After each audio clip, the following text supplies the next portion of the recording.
Quindi presentiamo questa finale: alla 1 Raffaele Ferracin, Antares Nuoto, alla 2 Davide Agnolin, Gymnasium Pordenone, 3 Riccardo Cendron, Hydros, alla 4 Alessandro Gambatesa, Ravinantes Torino, 5 Valerio Salzano, Circolo Nuoto Wisp, 6 Isaia Rongadi San Vito, 7 Lapo Tinti SC Nuoto, alla 8 Nicolò Rosso Team Veneto.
Una finale dietro l'altra, ancora medaglie che si assegnano, questa volta quelle ragazzi 2004-2005, il primato della manifestazione del 2018 di Dylan Buonaguro, 2-2 e 13.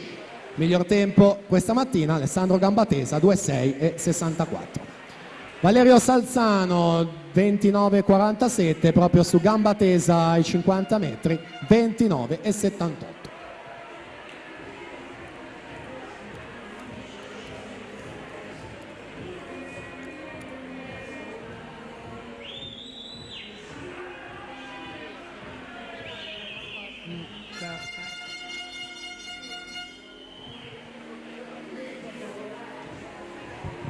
60 e 77 Valerio Salzano conduce e guadagna ulteriormente 31 e 30, quindi Riccardo Cendron con 31 e 49 sale in seconda posizione.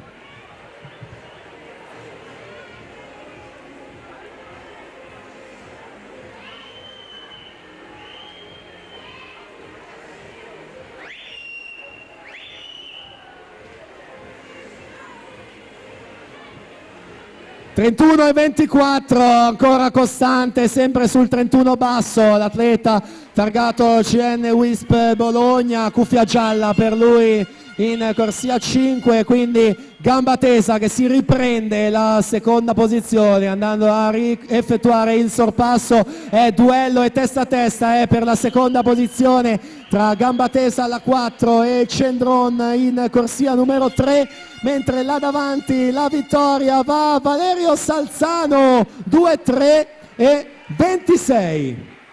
Quindi Riccardo Cendron lui secondo con 2,5 e un centesimo, Alessandro Gambatesa terzo 2,5 e 77.